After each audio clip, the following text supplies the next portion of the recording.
할렐루야.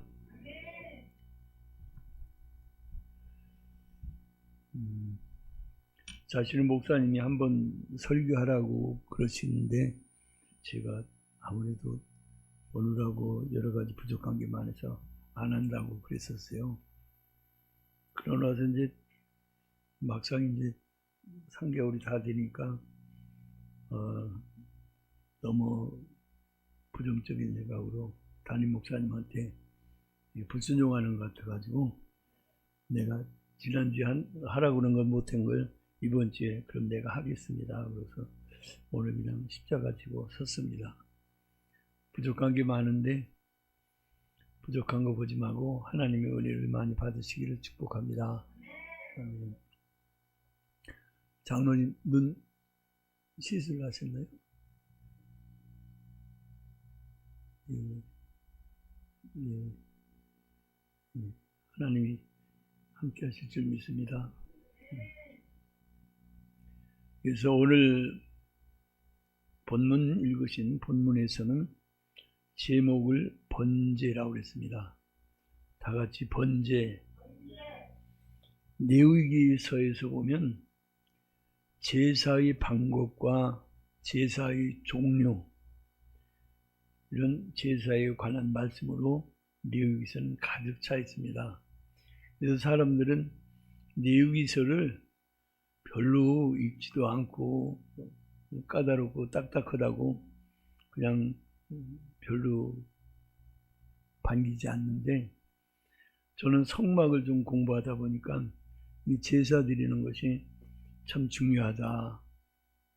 왜냐하면 제사의 의식은 이제 다 폐하여졌지만은 영적인 것은 그대로 이어져서 신약에 와서는 그 제사가 예배로 되어진 겁니다. 그래서 구약에서는 5가지 제사가 있습니다. 몇 가지 제사? 5가지 제사인데 말이 이빨 여기 임플란트 심었던 걸 다 뺐어요. 다시 교정한다고. 그러니까 말이 자꾸 헛나오는데 제사의 종류는 5가지가 있습니다. 제가 할 테니까 같이 따라서 하십시다. 번제, 소제, 화목제, 속제제, 속건제, 5가지가 제사가 있거든요. 그런데 제사가 다 달라요. 그런데 신약이 와서는 예배 한 가지밖에 없잖아요. 그런데 예배 속에 이 5가지가 다 들어가야 됩니다. 5가지 의미를 예배하는 동안에, 예배 드리는 동안에 다 그걸 이루어야 돼요. 그렇기 때문에 구약의 제사법이 그냥 허틀어지게 그냥 지나갈 것이 아니다. 이 5가지를 내가 예배 드리는 동안에 어떻게 다 이루어야 될 건가? 왜냐하면 주님은 그 모습을 다 보고 계시거든요. 그래서 구약에서는 율법이지만 신약에서는 율법 대신 복음이라고 그러죠. 다 같이 복음. 구약에서는 제사지만 신약에서는 예배라고 그러고, 구약에서는 제물을 가지고 자기가 그 제물에다가 자기 죄를 안수해서 전가시켜 놓고 잡아서 자기가 죽어야 될 대신 제물을 잡아서 제사 드리는 거거든요. 구약에서는 그게 제사예요.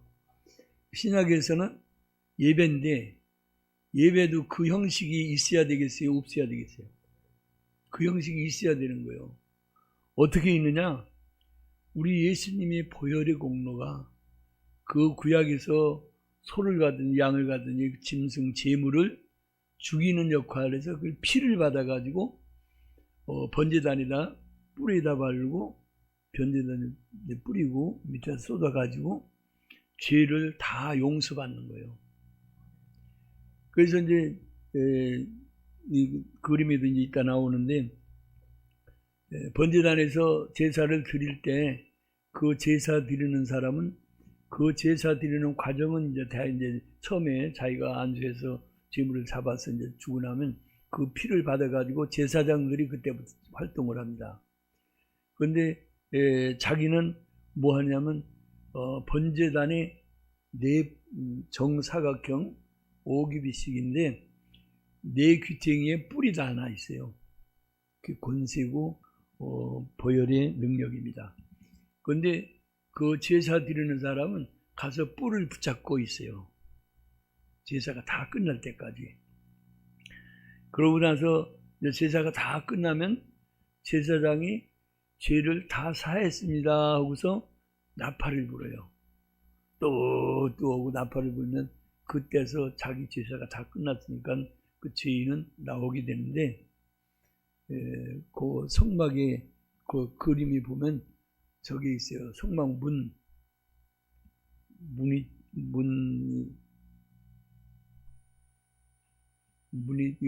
크게 보이는 데가 있는데,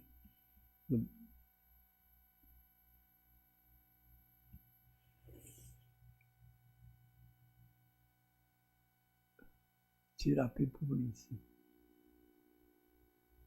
거기, 네. 거기에 문을 확대해서 보인 거거든요. 저 안에 들어가면 번제단이라고, 그건 동쪽 문이거든요. 큰 거는 동쪽 문, 성막의 동쪽에 문이 하나밖에 없는데 크기가 한 칸이 5규빗씩 4칸이 있어요. 그러면은 20규빗이죠. 20규빗이면 10m요. 10m. 1규빗이 50cm씩 치거든요. 1규빗은 뭐냐면 여기서 요 팔꿈치까지를 1규빗이라고 그래요. 제 1규빗도 따지면은 한 47cm 정도 나오더라고요. 근데 계산하기가 길은 사람은 더 길고 50cm 넘는 사람도 있고 그런데 계산하기 좋게 50cm로 정했어요. 대개 다 그렇게 하고 까다로운 사람은 뭐 47.5cm 뭐 이렇게 해놓고 계산하는데 그거 복잡하게 뭐 일기비 그렇게 할 필요가 없는 것 같아요. 50cm라면 편하거든요. 50cm로 정하면은 그 동쪽의 문이 10m요. 10m. 10m면 문이 커요, 작아요? 문이 크고 또 이게 뭐라 그러지? 이 문진방이 있어요, 없어요? 문진방이 없어요. 그냥 땅을 잘 토대를 닦아가지고 그냥 성막은 밑에 세멘트 하거나 뭐 그러고서 성막 짓는 게 아닙니다. 땅을 잘 닦아놓고서 거기다가 그냥 성막을 짓는 거예요. 그러니까 제사장들이 맨발 벗고 다녀요? 구두 신고 다닐까요? 맨발 벗고 다닙니다. 성전 안에서는 전부. 그러니까 흙도 묻기도 하고 그러는데 그래서 물두멍이 필요한 거예요. 물두멍은 번제단에서 일을 하다 보면 발에 막 피도 묻고 뭐 흙도 묻고 그럴 테니까 물두멍에서 그걸 다 씻고 그러고서 성전에 들어가는 거예요. 성전하고 조금 안에 들어가면 뭐가 있죠? 지성소가 있고. 그러니까 성전하면 앞에 성전이 있고 뒤에 지성소가 있어요. 성막하면은 저 울타리, 다 같이 울타리, 휘장 안이 성막입니다. 그래서 문 밖에는 예수 못 믿는 사람들이 이방인이 사는 것이고 이방인이 뜰이라고 그러고 그 문 안의 뜰은 하나님의 백성들이 뜰입니다. 그렇게 해서 이제 이따 이제 그림 보고 다 설명을 드릴게요. 그래서 번제를 드릴 때 5가지 제사 중에서 제일 첫 번에 오늘 번제만 읽었는데 이 번제는 뭐냐면 모든 제사의 기본이 되는 겁니다. 다 같이 모든 제사의 기본이다. 그래서 뭐냐면 희생하고 헌신이 들어가는 거예요. 하나님 앞에 모든 제사 드리는데 그것이 기본으로 다 깔려 있어야 되거든요. 하나님 앞에는 헌신하고 희생이 있어야 되는 겁니다. 그렇게 해서 번제를 오늘 처음에 이제 번제만 먼저 말씀드리는데, 이것도 번제도 자세하게 드리려면 세목세목이 굉장히 시간도 많이 걸리고 어려워요. 그런데 저는 좀 옛날부터 조금 했기 때문에 쉬운데, 이 번제를 드릴 때 제일 끝에 구절에 보면 번제를 삼을지니 이는 화제라. 다 같이 화제라. 번제는 뭐고 화제는 뭔가 까다롭거든요. 그런데 번제는 제사의 종류고, 제사의 종류, 다 같이 제사의 종류 5가지가 있다고 그랬죠? 5가지. 한번 공부할 때는 외우기 시키는데 쉬워요. 번제, 소제는 곡식 가루로 드리는 게 소제요. 소제. 그 다음에 하나님과 화목해야 되잖아요. 그래서 화목제. 그 다음에 하나님 앞에 죄진 거, 죄 용서받아야 되잖아요. 속죄제. 그 다음에 제일 마지막 속건제인데, 속건제는 속죄제 중에서도 자기가 남한테 피해를 줬을 때 그 피해에게 20%를 보태서 갚으면서 회개해야 되는 거예요. 5분의 1을. 20%가 5분의 1이잖아. 그러니까 100만 원을 집사님 거를 손해를 끼쳤다면은 120만 원을 갖다 주고 갚아야 되거든. 돈 떼먹은 거 갚아야 되잖아요. 그러고서 회개하고 용서를 비해야지. 그거 120만 원 갖다 주지 않으면 속건제가 안 되는 거예요. 그만큼 하나님은 굉장히 중요하게. 그러니까 교회 성도들 가끔가다 돈 떼먹는 사람들, 어떤 사람들 있잖아요. 그 사람 하나님 앞에 회개할 때 하나님 잘못했습니다 하고 말로만 회개해가지고 안 되는 거예요. 그걸 다 갚아야 되는 거예요. 그래서 어떤 사람들은 큰 떼먹고 그냥 시간 저 혼자 살다가, 저는 부자로 살면서 돈 떼먹힌 사람은 가난하게 사는데도 하나도 안 갖다 주고 하나님한테 회개했다고 그러면서 그 떼먹힌 사람한테 미안하다고 잘못했다고만 하고 끝날라고 그래요. 그건 회개가 안 되는 거예요. 자기가 손에 끼친 걸 갚는데 20%를 더 보태서 주고 회개하는 게 속건제. 다 같이 속건제. 화목제는 하나님과 죄 가운데 있을 때 화목하기 위해서 드리는 게 화목제고, 소제는 아까 뭘로 드린다고 그랬죠? 곡식 가루를. 근데 그때는 우리는 곡식하면 보리가 많이 있잖아요. 밀보다. 근데 이스라엘에는 밀이 많아요. 그래서 밀로 만들어서 곡식을 만들어 가지고 그 가루로 기름하고 섞어서 떡을 만들어서 하나님 앞에 갖다 드려 가지고 태워서, 근데 그 곡식으로만 태워서 제사는 못 드려요. 왜냐하면 피의 제사에다가 같이 해서 드리는 거예요. 이 피의 제사는 그럼 무슨 제사, 번제 드릴 때만 찾아가야 되냐 그러는데, 항상 번제단에는 다 같이 번제단, 항상 제사 제물이 타고 있어야 돼요. 아니 그럼 딴 사람이 제사 드리는 사람도 없는데 어떻게 타고 있느냐. 상번제, 다 같이 상번제. 상번제라는 제사가 있어요. 그것도 이제 번제에 속하는데, 상번제는 아침에 한 번 송아지가 양이나 한 마리 드려서 아침에 상번제 한 번 번제 드리고, 저녁에 한 번 번제 드리고, 그래서 아침 저녁으로 드리는 게 상번제요. 상번제. 그러니까 번제단에는 항상 고기가, 번제물이 타고 있어야 돼요. 항상. 딴 사람이 제사 안 드릴 때도 타고 있어야 되는 거예요. 딴 사람이 제사 드릴 때는 그 상번제도 드리지만 그거 외에 자기 것을 또 드려서 같이 번제로 드리고 화목제 드리고 속죄제 드리고 자기가 해당하는 걸 드리는 거지. 다 같이 그렇게 드리는 겁니다. 이해가 되시나 모르겠대. 까다로워서 저는 알으니까 이렇게 말씀드리는데, 그리고 번제 드리는데 그랬습니다. 2절 한번 1절부터 한번 읽어보겠습니다. 1절 여호와께서 희막에서 희막이면 성막이나 희막이나 저기 그림 있죠, 저기 나온 거. 이 자체가 성막이요 희막이라고 그럽니다. 같은 이름이에요. 그런데 저기는 울타리가 있죠. 이제 울타리, 우리가 얘기하는 울타리에 하얀 포장으로 포장을 쳤죠. 그것이 이제 규격이 정확하게 있어요. 저걸 보면 제가 한번 숙지내면 쉽게 숙지내면 이쪽 길게 난 쪽에 오른쪽에 이쪽 동쪽의 문에서 이렇게 쳐다보면 길게 들어가서 오른쪽 울타리가 있죠. 오른쪽 울타리가 여기도 안 나왔어요? 나오면 여기 쳐다봐요. 저기 쳐다. 오른쪽 앞에 문은 어느 쪽이냐면 동쪽이거든요. 자기가 이렇게 동쪽 문을 쳐다보고 섰으면은 이 오른쪽에 있는 건 길게 있는 것 북쪽이에요. 그러니까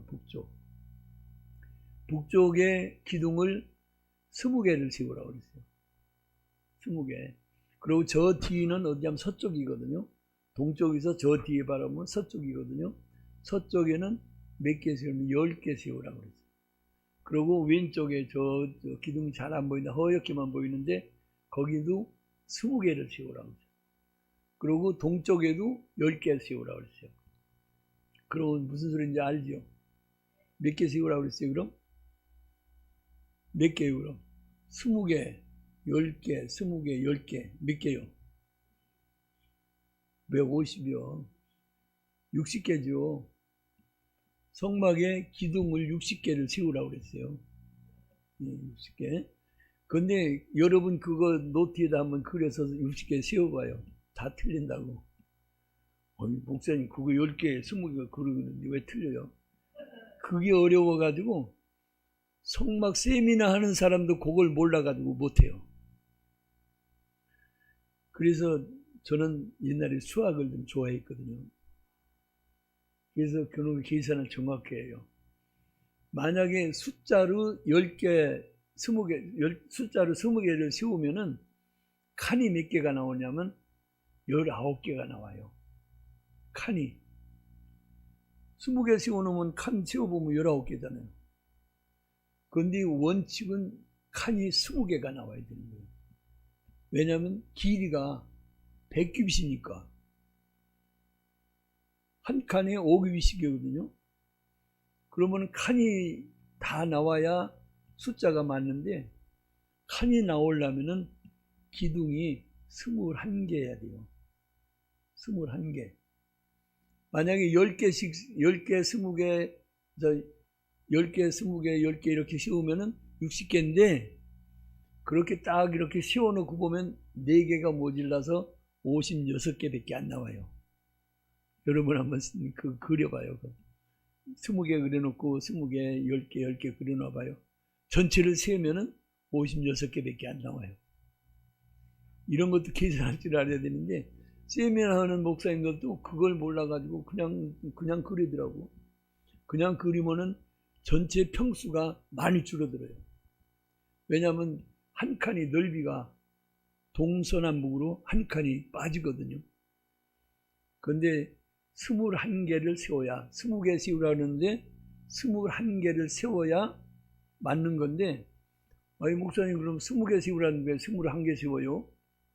그건 뭐냐면 한쪽에 있는 거 제일 오른쪽에 시작하는 거 하나 둘 할 때 하나는 북쪽이 거지만 저 뒤에 있는 21개가 나오잖아요. 21개는 그 북쪽의 것이 아니라 저 서쪽 거예요. 서쪽 거.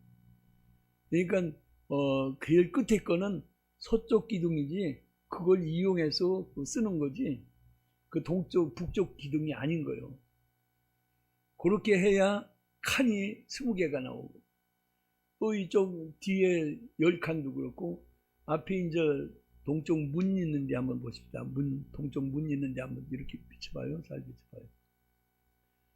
동쪽 문에도 기둥이 몇 개라고 그랬어요? 10개라고 그랬잖아요. 거기 한번 세봐요. 10개인가? 아니야. 11개요. 거기 잘 봐요. 그 끝에 가서 안 보이니까 그렇지. 예, 끝에 가서 안 보여서 그렇지. 그 문의 숫자도 문에 해당되는 기둥도 4개라고 그랬어요. 원칙은 4개라고 그랬는데 문을 세우기 위해서는 기둥이 5개가 필요한 거예요. 5개가. 왜냐하면 기둥을 문을 세우기 위해서 한쪽을 붙잡아 줘야 되잖아요. 그렇게 해서 기둥을 앞에 부분에 보면 제일 오른쪽에 있는 걸 1번으로 치면 1번, 2번, 3번, 4번까지가 먼저 한 칸이고, 그 다음에 문이 5번, 6번, 7번, 8번 이렇게 해서 4개가 또 문의 기둥이고, 그 전쪽 끝에 잘 안 보이는 쪽 있죠? 잘 안 보이는 쪽도 이쪽에 잘 보이는 쪽하고 똑같아야 돼요. 왜냐면 문이 가운데서 똑같으니까. 가운데 문이 칸이 몇 개냐면 4칸이잖아요. 가운데 칸이 4칸이죠. 문의 칸이.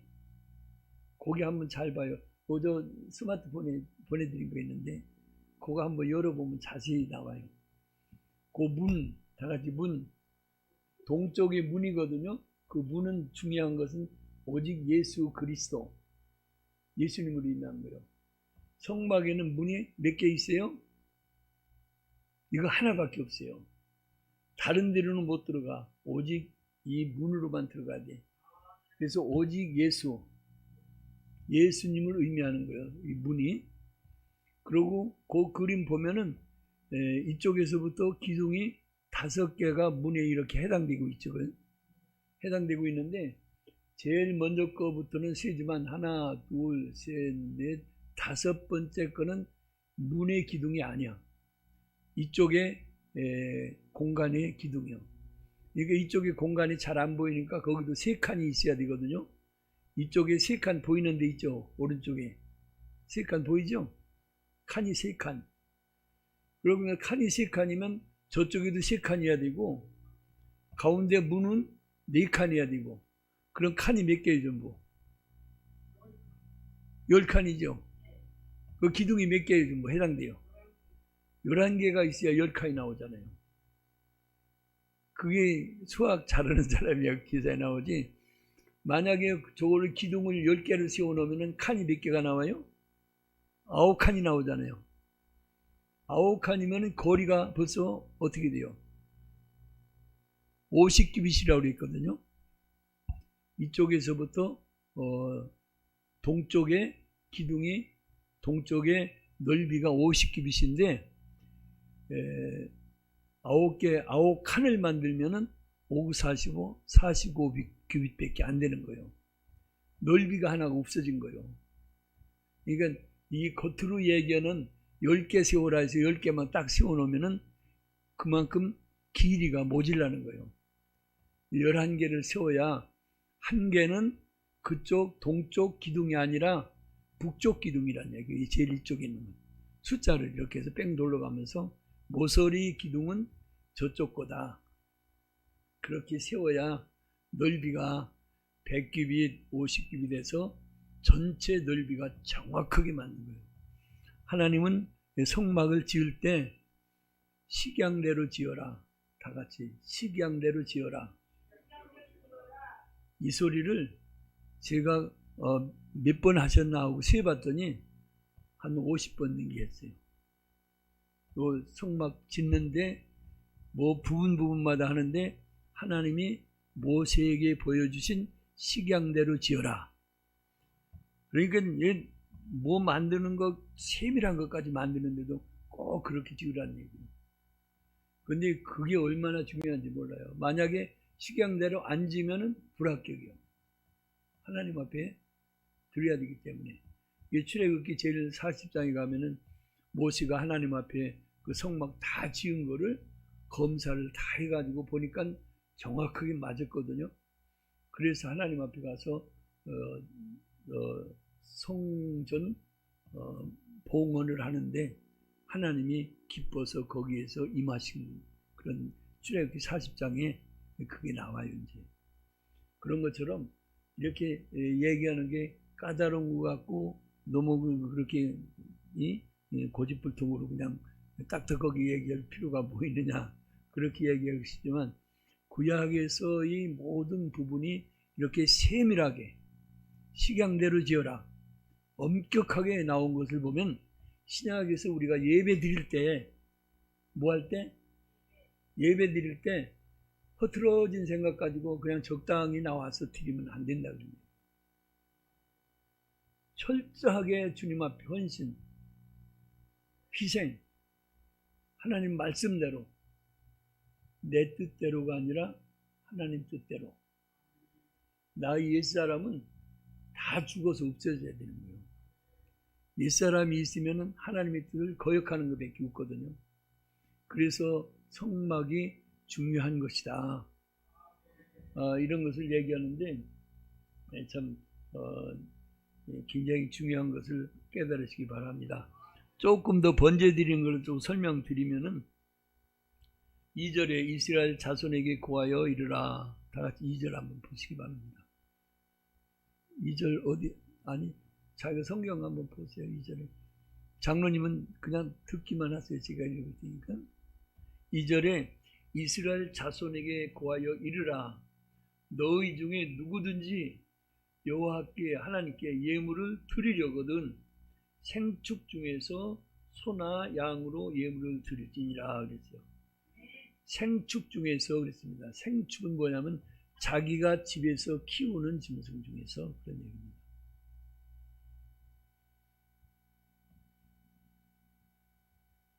그러니까 하나님 앞에 그렇게 예물을 드리면서 그것도 또 3절 그 예물이 자기가 소를 첫 번에는 소를 가지고 드리는 거 드렸어요.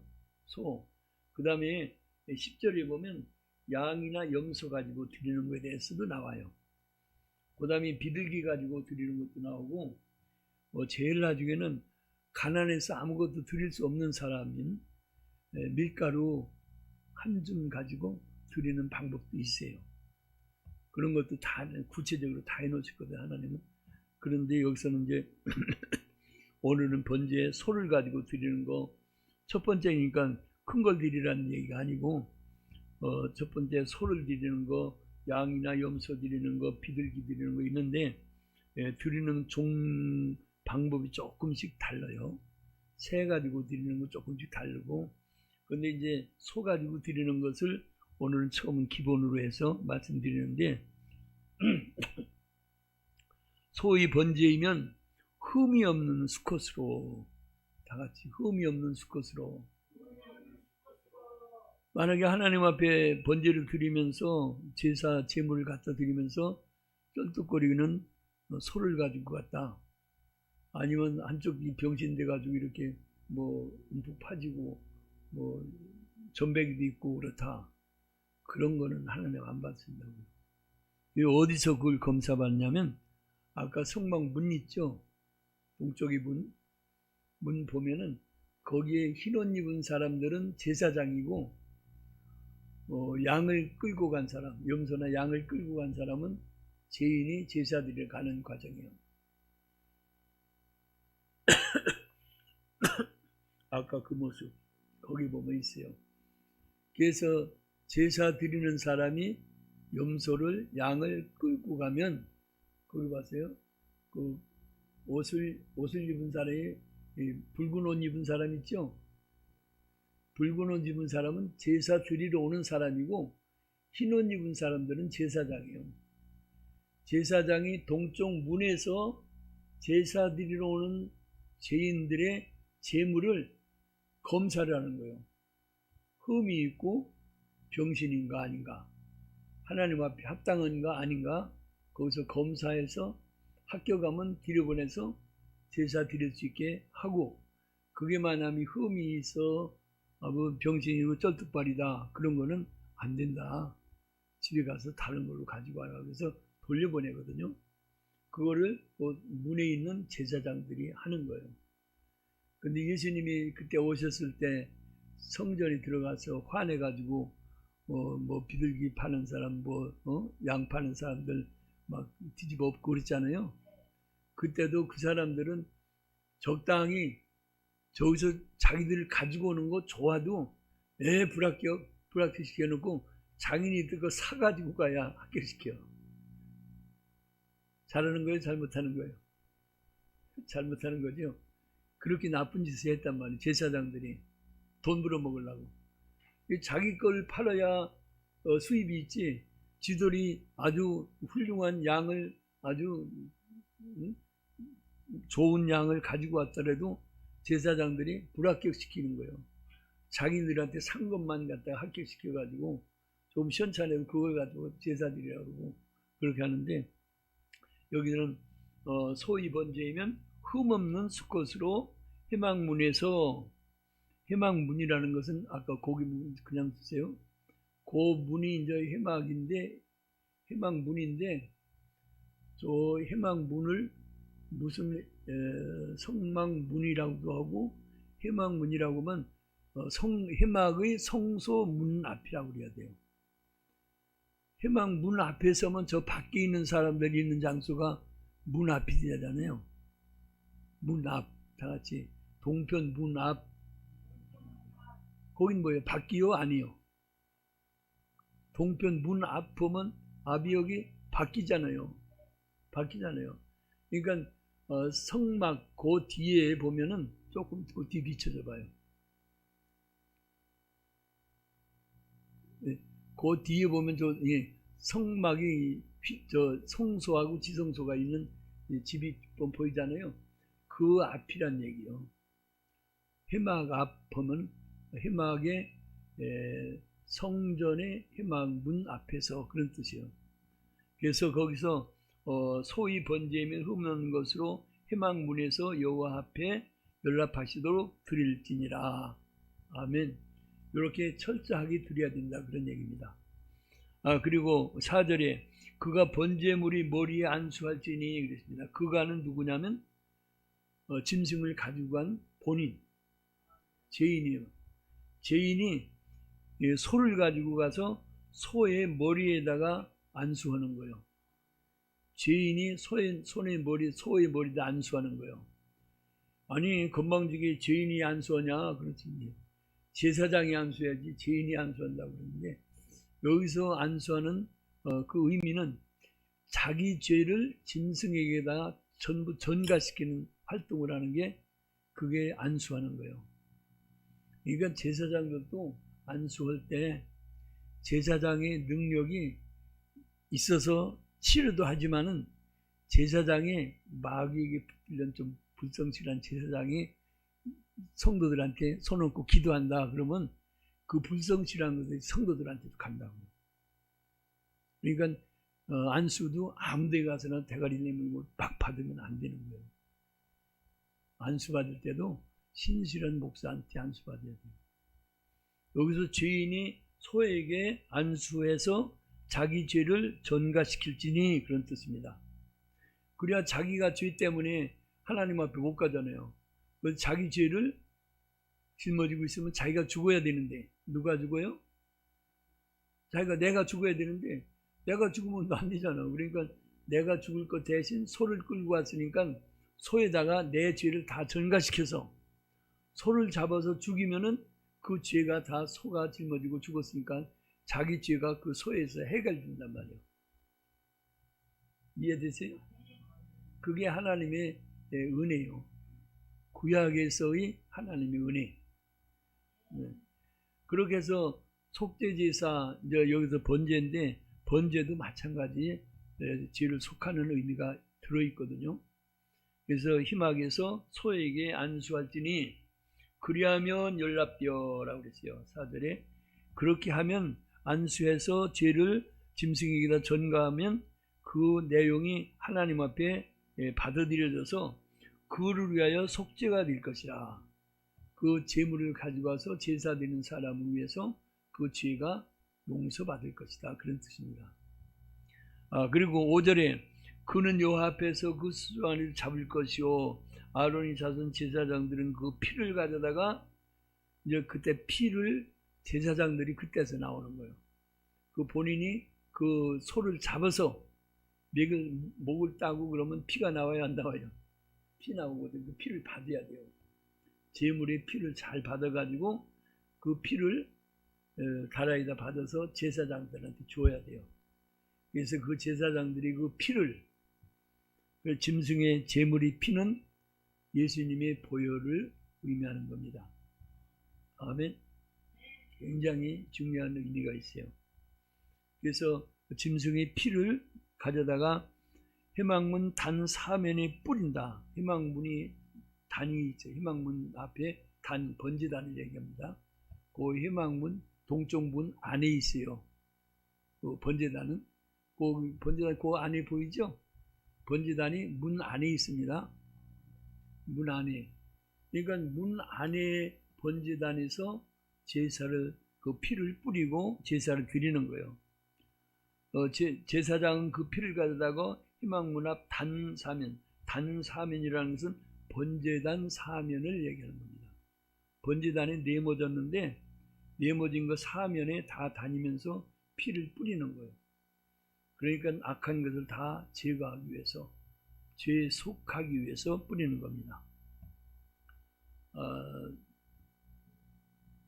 피를 가져다가 희망문 앞 사면에 뿌릴 것이요, 그는 또 번제의 희생에 가죽을 벗기시며, 가죽 벗기는 건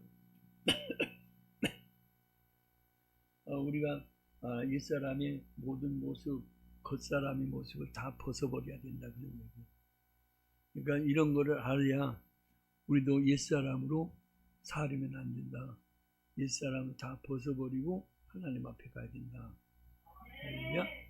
그 가죽 벗긴다는 것이 우리가 육적으로 하나님 앞에 죄 짓는 모습, 그걸 다 벗어버려야 된다는 거예요. 다 가죽을 벗기고 각을 뜨고 다 잘라서 이제 희생하는 겁니다. 희생시키는 거.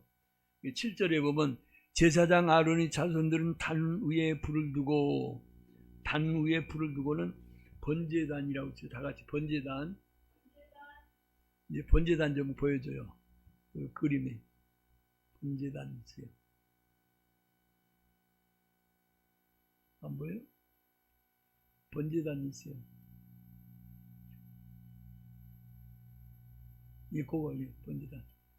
예, 저게 번제단인데, 번제단을 저렇게 이제 해체해 놨으니까 저런 모습인데, 번제단의 구조를 만드는 방법을 하나님이 참 잘 만드셨어요. 우리가 보면 잘 이해를 못하는데, 번제단의 외곽은 그냥 네모진 통으로만 되어 있어요.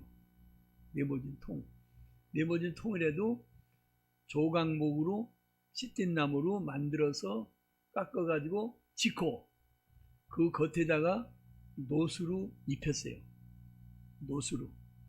그러면은 불을 태워도 그게 녹을까 안 녹을까? 안 녹았거든요. 그 조각목으로 만든 조각목이 탈까 안 탈까? 왜냐면 노수로 다 쌌으니까. 노수로 그냥 칠한 게 아니라 노수를 두껍게 해가지고 조각목으로 저렇게 번제단을 만들고 거기다가 노수로 다 입혔어요. 그러니까 아무리 뜨겁게 해도 노시 굉장히 열을 많이 견디거든요. 그래서 다 타더라까지 노은 또 녹지도 않고 그 번제단에 저걸 읽어보시면 그러구나. 번제단에 조각목 그 나무도 타지 않아요.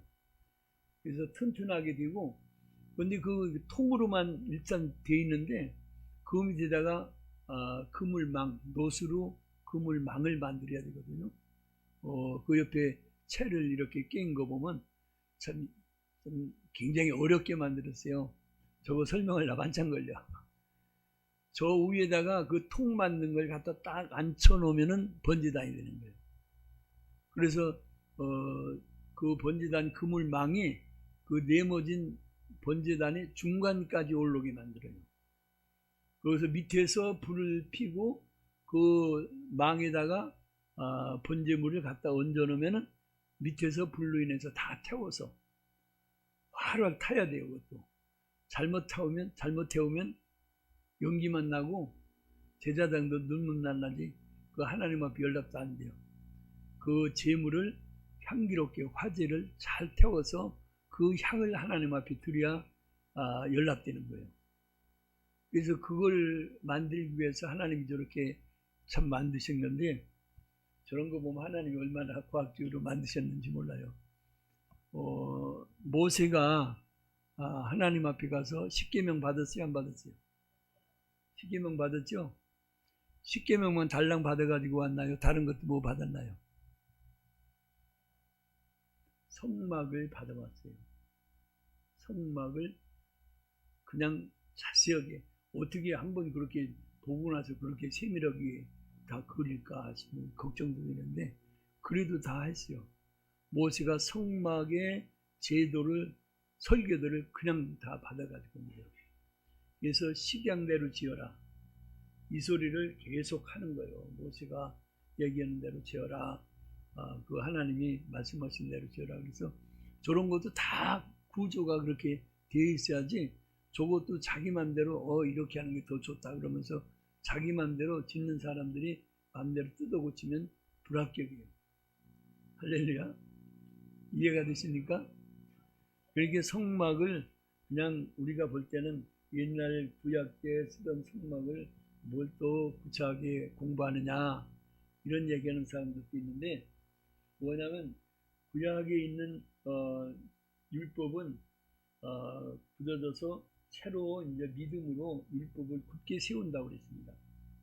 로마서 3장 31절에 보면 믿음으로 율법을 폐하느냐, 아니다, 믿음으로 율법을 굳게 세우느니라 하고 있거든요. 그런 걸 보면 예수님께서도 내가 율법이나 선지자나 폐하러 온 줄로 생각지 말라, 폐하러 온 것이 아니요 완전케 하려 합니다 그랬습니다. 그러니까 구약의 말씀들을 그냥 폐해서 없애버리고 옛날 그림자고 그러니까 그게 아니다 그러는 게 아니라 그걸 완전케 해서 예배 때 적용시키라 그런 얘기입니다. 그러니까 구약에서 이런 철저하게 드렸던 모습이 신약에서는 예배 시간에 5가지 제사 역할이 다 적용이 돼야 돼요. 아멘. 예를 들어서 번제, 오늘 번제, 다 같이 번제.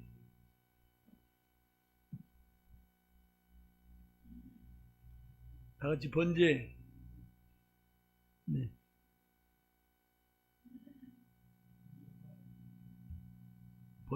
번제 하면은 희생하고 헌신을 의미하는 제사라고 그랬잖아요. 그러니까 제사는 그런 의미지만 우리가 예배 드릴 때는 그러면 헌신해야 돼요, 안 해요? 헌신하고 희생적인 요소를 가지고 교회를 섬겨야 돼요. 그런 모습이 없으면은 번제는 없어지는 거예요. 번제를 드려야 돼요, 번제도. 그 다음에 아까 얘기한 소제도 드려야 돼요, 예배 시간에. 신약 예배 시간에. 소제는 뭐냐면 곡식을 빻아서 기름으로 섞어서 반죽해가지고 그걸 갖다 제사장한테 줘가지고 곡식을 곡식을 거뒀을 때라든가 특별한 무슨 혜택을 받았을 때 그 곡식으로 제사를 드리는 거예요. 그게 소제요. 하나님 앞에 감사 제사죠. 그러니까 하나님 앞에 예배드릴 때도 감사를 드려야 돼요, 안 돼요? 드려야 되잖아요. 그 의미가 소제에 들어있어요. 그리고 화목제는 하나님과 내가 죄로 인해서 담이 갈려 있는데 그 죄를 헐어버리면, 죄의담을 헐어버리면 하나님과 화목해야 돼요, 안 해야 돼요? 화목해야 되거든요. 구약에서 화목제라는 것은 하나님과 죄를 해결하고 화목했을 때 드리는 제사가 화목제사예요. 그러니까 신약에서 예배 시간에도 화목제사가 이루어져야 되는 거예요. 그거 하려면 어떻게 그냥 와서 하루 종일 일주일 동안 살다가 와서 딱 앉아가지고 하나님 사랑합니다 그런다고 되나? 안 되죠. 하나님 앞에 와서 철저하게 회개해야 돼요. 회개 안 하면 하나님과 화목할 수가 없잖아요. 하나님 앞에 와서 철저하게 눈물로 콧물로 기도하면서 회개해야 돼요. 그런데 요새 성도들 회개하는 사람 별로 없잖아요. 예배 시간에도 적어도 10분 전에 나와서 하나님 앞에 기도하면서, 찬양만 할 게 아니라 기도하면서 회개해야 되는 거예요. 그래야 자기가 일주일 동안에 죄진 게 있어요, 없어요? 아무리 거룩하게 사는 목사라 하더라도 육신을 입고 있기 때문에 내 뜻대로 사는 게 많이 있어요. 누구 뜻대로 살아야 되는데? 주님 뜻대로 살아야 되는데 내 뜻대로 사는 게 많다고요. 그걸 어떻게 하나님 앞에 회개해야지. 회개 안 하면 돼요? 이게 누구든지 다 주님 앞에 와서 예배 시간 전에 와서 회개해야 되는 거예요.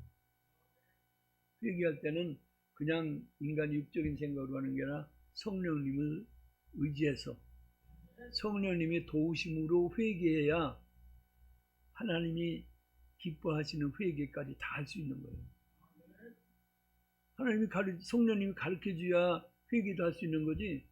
내 맘대로 내가 저 친구한테 잘못했지 그러면서 자기 생각만 가지고 회개한다고 되는 게 아니야. 성령님이 내 마음을 감동해서 처음에는 회개할 게 없는데요. 예수님 잘못했어요. 그러면 눈물로 어떻게 하면 돼요? 그러면서 성령님 의지해서 기도하면 성령님이 깨닫게 하신다고요.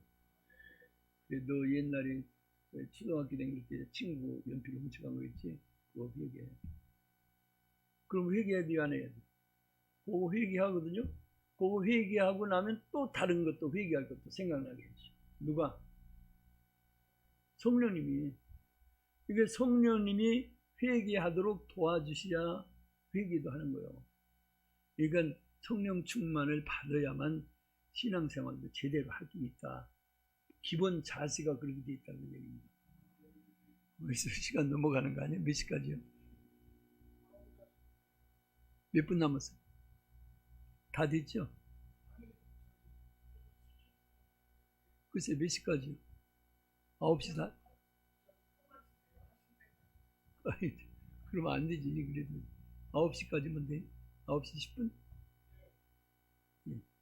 목사님은 설교 굉장히 좀 많이 하시길래 내가 지금 많이 했는데 그게 더 걱정돼서 그런 거예요. 번제까지만 다 말씀드릴게요. 그렇게 해서 예배 시간에는 또 속죄 제사도 있고 다 같이 아까 했던 거 기억나요? 번제, 소제, 화목제, 속죄제, 속건제 요 5가지 제사를 구약에서는 조목조목이 죄졌을 때마다 해결하기 위해서 하는데 신약에서는 이런 조목조목이 없고 예배 시간 1시간 동안에 이 5가지 제사가 예배 시간에 다 이루어져야 되는 거예요. 그러니까 쉽겠어요? 어렵겠어요? 잘 드려야 됩니다. 성령님 의지해서 철저하게 드려야 되는 거예요. 그러니까 어떤 사람들은 구약의 제사 그거 지나간 건데 뭐 자꾸 그거 공부하고 아이고 까다로워서 듣기도 싫다 그러는 사람들 많은데 그건 잘못되는 거예요. 구약의 제사를 이제 신약의 예배로 바꾸면서 완전한 교회 모습을 이룰 때 구약의 제사 모습을 그대로 답습하면서 실천해야 되는 거예요. 실천한다고 해서 소잡아다가 그 피를 받아가지고 제사장한테 목사한테 주고 그러고서 예배 드리라는 건 아니고 예수님의 피, 그 제물의 피는 예수님의 피로 대신하는 거예요. 다시 예수님의 피. 우리 죄 용서받으려면 뭘 용서받아요? 예수님의 피가 있어야 용서받죠. 예수님의 피 아니면 용서 못 받아요. 이 짐승의 제물의 피를 가지고 죄 용서받은 것처럼 우리도 예수님의 보혈에 의지해서 회개하고 죄 용서받고 거룩하게 돼서 하나님 앞에 예배를 드리는 것이 그 사람의 예배가 하나님 앞에 연락되는 시간이요. 그 시간에 하나님을 만나는 성도가 되는 겁니다. 하나님을 만나야 돼요. 예배 시간에. 그렇죠. 하나님을 만나려면 내가 죄로 누덕누덕 붙어 있으면 하나님 만날 수 있어요? 없어요? 하나님 못 만나잖아요. 하나님이 넌 몰라. 마태복음 7장에 있잖아요. 주여 주여 하는 자마다 다 뭐라고?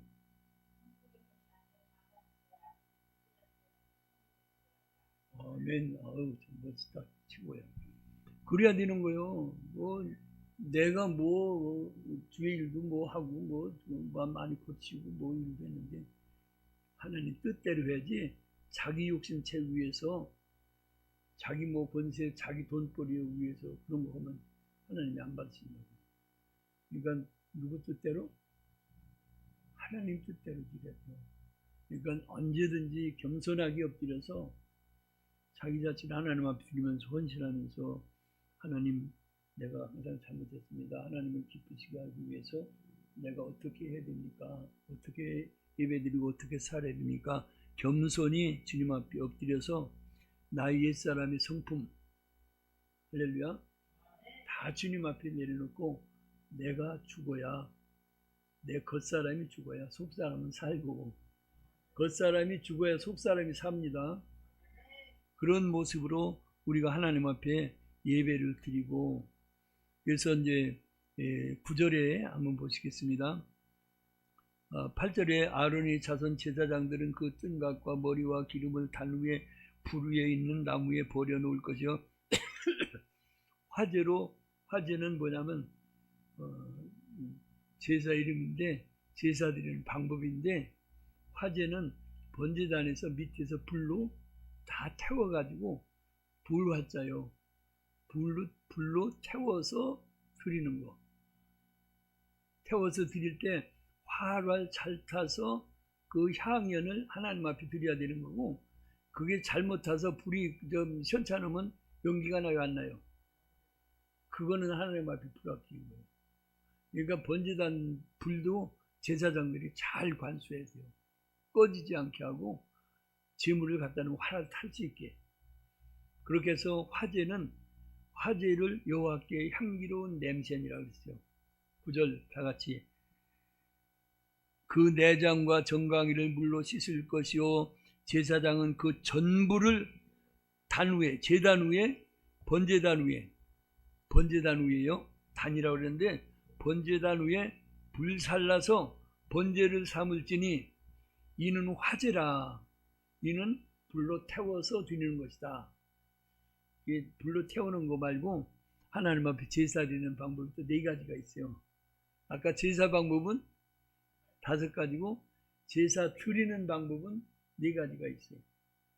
화제, 여기서 얘기하는 화제 있죠. 화제는 불로 다 태워서 드리는 게 화제고, 그 다음에 요제 있어요. 요제. 다 같이 요제 들어봤죠?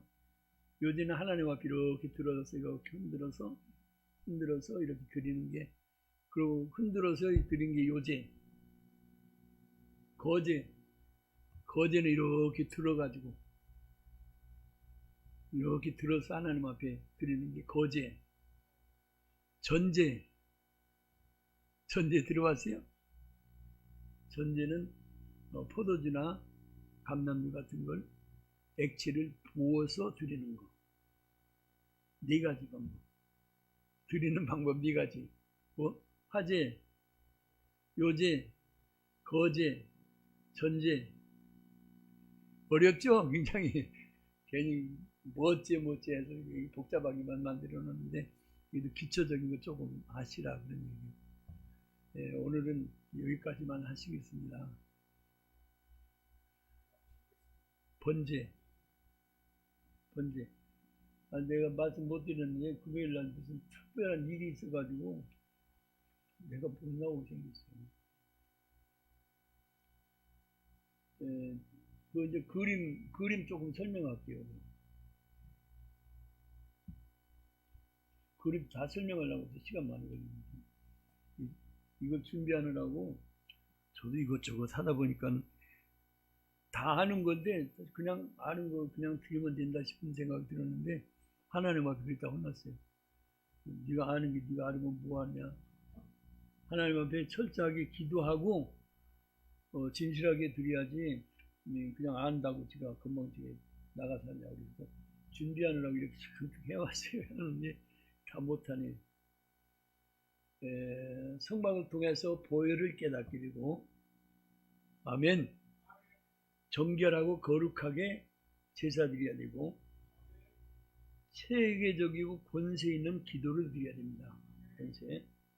그리고 하나님의 영광을 체험해야 된다. 지성소까지 들어가서 하나님을 만나야 된다는 얘기입니다. 이 동쪽 문은 아까 이제 동쪽 이제 그 문 있죠, 아까 문. 성막문은 하나밖에 없는 것이고 예수 그리스도를 상징하는 것이다. 간단하게 요점만 말씀드릴게요. 번제단은 조각목으로 만드는데 조각목은 이스라엘이 보면 아주 꼬불탕꼬불탕 해가지고 저 사막에서 크는 나무인데 그걸로 뭐 건축할 만한 아무 재간도 없는 거야. 쓸모없는 거예요. 버림받은 그런 나무인데 우리 옛사람 성도들이 옛사람의 모습이 버림받은 모습, 하나님 앞에 하나 쓸모없는 그런 모습입니다. 그런데도 십자가로 다듬어서 가시가 많거든요. 조각목, 다 같이 조각목으로 저거 다 만드는 거예요. 그 쓸모없이 오늘 꼬불꼬불한 거 이런 거 가지고 자르고, 가시는 자르고, 다시 자르고, 따라서 해요. 가시는 자르고, 마디는 마디는 다듬고, 긴 건 자르고, 저 짧은 건 붙여서, 그렇게 해서 그 나무는 번제단을 만들고, 또 떡상을 만들고, 또 분향단을 만들고, 그리고 만드는 거예요, 다. 법궤도 조각목으로 만들어야 되거든요. 그런 게 다 들어가요. 조각목으로 다 만들어야 돼요. 딴 거 미루나무로 만들면 안 돼요. 네, 기둥도 그렇고. 네. 그렇게 해서 번제단에 조각목으로 만들고 피는 예수님의 동물의 피는 예수님의 보혈을 항상 의지하고 또 물두멍이 있죠. 물두멍은 물세례를 상징하는데 물로 제사장들을 정결하게 씻어야 된다. 물두멍은 크기가 정해지지 않았어요. 그냥 얼만큼 하려는 얘기 없는데 그거는 물두멍을 만들 때는 그 성전에서 일하는 여인들이 거울로 놋거울이 있거든요. 여인들이 쓰는 놋거울이 있는데 여인들이 놋거울을 다 갖다가 모아서 녹여가지고 물두멍을 만들었어요. 그래서 헌신의 상징이 있는 겁니다.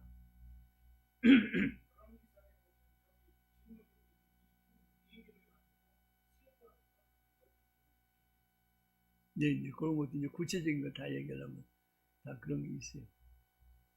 그런 거 이제 전부 제대로 하려면은 나중에 구체적으로 다 조목조목마다 물두멍만 가지고도 1시간도 더 해야 돼요. 지금 요점만 그러니까 물두멍이 크기가 정해져 있는데 왜 그러냐면 사람마다 씻어야 되고 회개해야 되는데 회개의 양이 사람마다 다 다르대요. 그러니까 회개의 양이 다르므로 그것을 어떻게 증할 수가 없다. 그래서 몸과 마음을 깨끗하게 거룩하게 한다 하는 그런 의미가 물두멍에 있고 진설병은 떡상이라고 그러거든요. 떡상은 생명의 떡을 놓아서 하나님 앞에 드리는 건데 그 떡은 바로 예수님의 몸, 예수님을 의미하고 또 말씀을 상징하는 겁니다.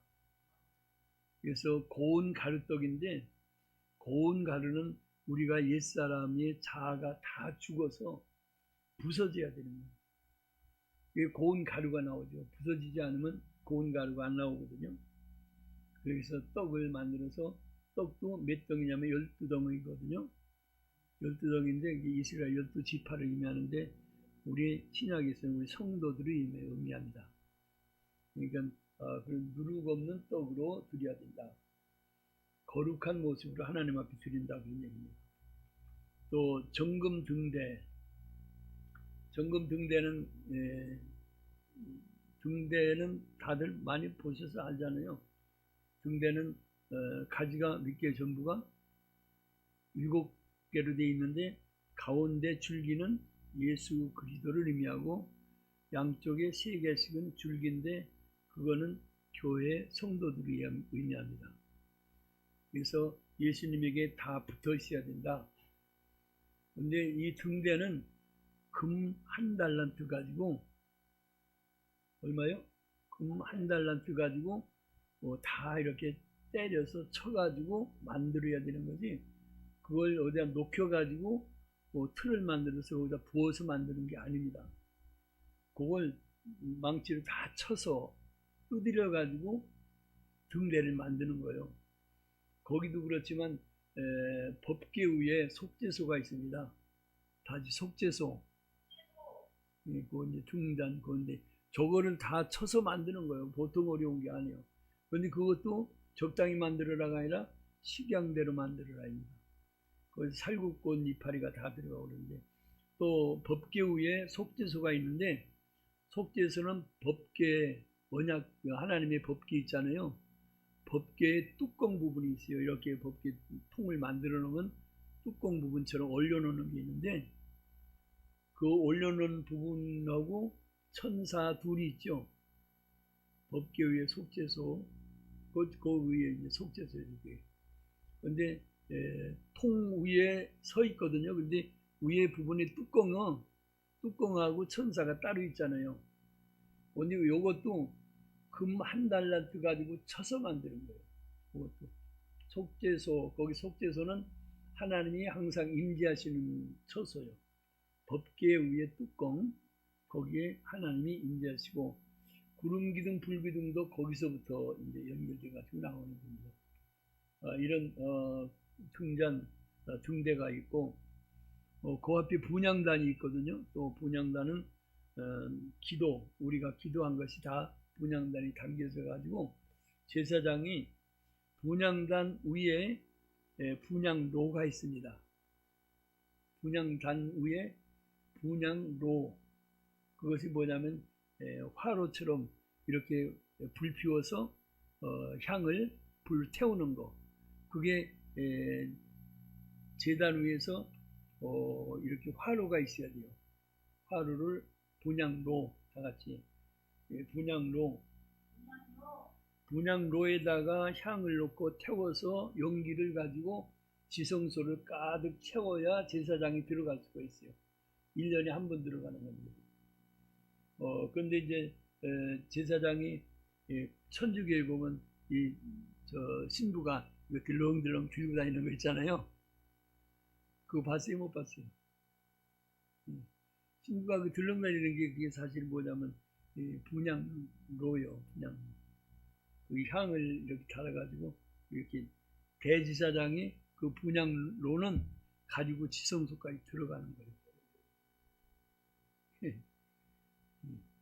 그렇게 해서 분향단에 분향로가 있고 법계 위에 속죄소, 아까 천사 있는 게 속죄소, 다시 속죄소, 언약궤 이렇게 다 있습니다. 그러고서 나중에 덮개는 이렇게 다 성전을 다 덮어서 보호해야 되는데 그렇게 만든 게 전부 뭐 조각목으로 만들어서 금으로 입혀서, 금으로 몇기 칠한 게 아니에요.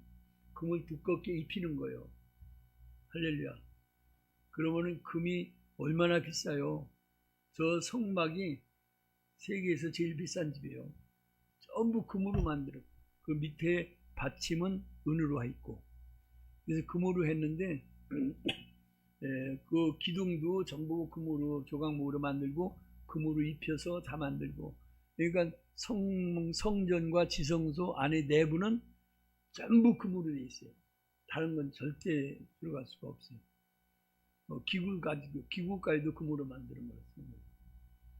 그렇게 해서 쓰고 있고, 덮개도 보면 청색자석 홍색실로 꼬아서 만들고, 염소 털로 물들여서 만들고, 붉게 물들인 수양의 가죽가루 만들고, 해달의 가죽으로 만들어서 덮개 4겹으로 만들어서 철저하게 저렇게 덮어요. 그러면 빛이 들어갈 수 있어요, 없어요? 빛도 안 들어가고 공기도 안 들어가고 절대 불통해요. 그러니까 외부에서 태풍이 몰아쳐도 겉에 있는 해달의 가죽은 얼마나 튼튼한지 아무리 센 태풍이 불어도 끄떡없다는 거예요. 하나님이 이렇게 철저하게 해서 성막을 보호하고 만들고 이루시면서 하나님이 불기둥이 구름 기둥이 움직일 때는 그 성전을 전부 어떻게 해요?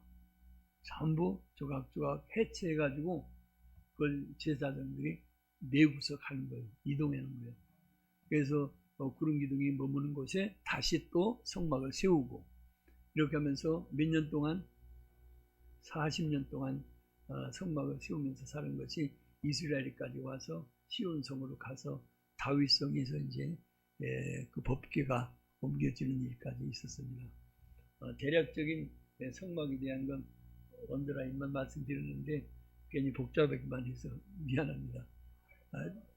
잘 이해를 해주시고 너무 깊이 하려고 그러지 말고 구약의 제사는 이렇게 중요한 거다 아시고 그러므로 신약의 예배는 우리가 적당히 드리면 되는 게 아니다.